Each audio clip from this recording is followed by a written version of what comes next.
ensuite les redistribuer. En pratique, par contre, aujourd'hui, les gens ont un téléphone, les gens ont une tablette, les gens ont Ouais, déjà un appareil. Donc, ouais. d'arriver de dire, ben moi, je vais réparer un vieil ordinateur et je vais le shipper, je vais l'envoyer à destination. Envoyer?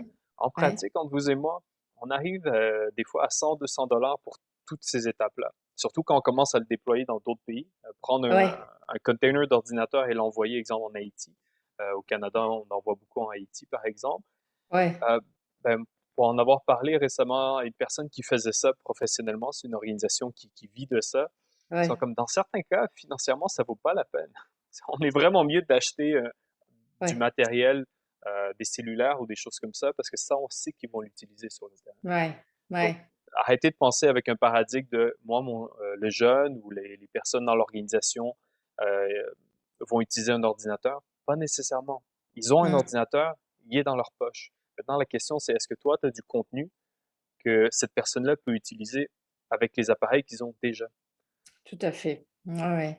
Mais donc pour revenir sur le modèle, Mhm. sur le modèle économique, est-ce que tu peux juste, clarifier un petit peu donc à qui, Mhm. tu penses Ah, vendre, à terme? l'idée, c'est de faire, c'est un B2B2C. Donc, Ouais, pour ceux qui sont moins familiers avec ce concept-là, essentiellement, on est des fois, on remplace le B par O, une organisation plutôt qu'une business. Dans ce d'accord. cas-là, on est dans un milieu où, des fois, il y a des sensibilités.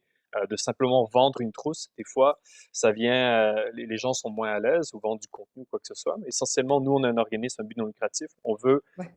On a une solution technique pour d'autres organisations, souvent à but non lucratif, ou des fois, c'est ce qu'on appelle des D'accord, for OK, benefits. Ça veut dire c'est une OK. entreprise enregistrée qui a le droit de faire du profit, mais ils ont une mission sociale qui est leur Ouais, raison d'être. Et d'accord. souvent, ces organisations-là, ensuite, eux sont déployés sur le terrain. Ils ont Ouais, des bureaux locaux, ils ont des partenaires locaux sur le ouais, terrain. Et d'accord. donc, l'idée, c'est qu'on a un modèle comme ça, il faut se dire, attends, il faut que je donne de la valeur à cette organisation-là Ouais, pour que ensuite, quand eux le déploient sur le terrain, d'accord, au fond, les personnes qui aident sur le terrain, avec qui ils collaborent, coopèrent, ou peu importe, il d'accord, faut donner de la valeur à ces deux acteurs-là en même temps. d'accord.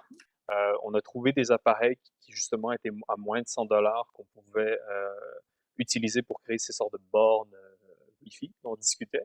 Et au niveau du Ouais. contenu, on s'est mis à regarder et on a trouvé justement une abondance de contenu qui a été créé à travers de nombreux projets. Et alors, il faut préciser que quand tu parles d'abondance de contenu, tu parles de contenu libre de droit, c'est ça? De Exact, contenu exact, gratuit? exact. Ouais, Il y a des initiatives des Nations Unies, ouais. justement. Ils sont en train de créer certains catalogues très intéressants. UNICEF en fait aussi. Quand il y a eu le projet One Laptop per Child, les fameux petits ordinateurs à $100 qui ont Ouais. lancé la révolution des netbooks, j'étais Est-ce que, d'ailleurs. est-ce que tu parles beaucoup de contenu en anglais là? Est-ce que c'est plutôt en Euh, anglais? Ça varie. Exemple, le One Laptop per Child, quand moi j'étais allé l'étudier en Uruguay, euh, le contenu était naturellement en espagnol. Si on Eh oui. regarde, beaucoup de contenu pédagogique est disponible en français, Ah en oui. espagnol et en anglais. Le D'accord. Québec, par exemple, fait du très bon contenu linguistique, etc.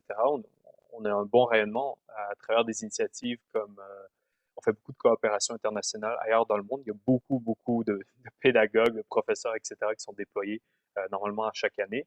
Mais dès qu'on va D'accord. dans ces trois langues-là, anglais, français, espagnol, en fait, on a une carte du monde assez large qui s'ouvre. Il ne faut Ah pas oui. oublier qu'il y a certains endroits dans le monde, par exemple en Afrique de l'Ouest, où la langue officielle, c'est l'anglais ou le français, dans certains cas. Ouais. Maintenant, à partir de là, ça crée une bonne base pour aller plus loin en dehors des D'accord. villes. À partir de là, il y a différentes langues. Euh, mais même si on reste, exemple, dans le créneau français, il y a significativement moins de contenu. Euh, on le voit tout de suite. La taille de Ouais. Wikipédia, par exemple, devient une Eh oui. fraction de ça. Mais Eh oui. quand même plus de contenu sur Wikipédia gratuitement sur le petit appareil que vous et moi, on a le temps de lire Ouais, ouais. de notre vivant. On a Ouais. moins de contenu, mais ça reste une abondance Ouais. Ouais. assez significative, sans parler du fait que les organisations ont souvent leur propre contenu. Les écoles et les organisations sur le terrain ont souvent des années de contenu, de PDF, de fichiers, etc., qu'ils peuvent mettre Oui. sur l'appareil. Oui.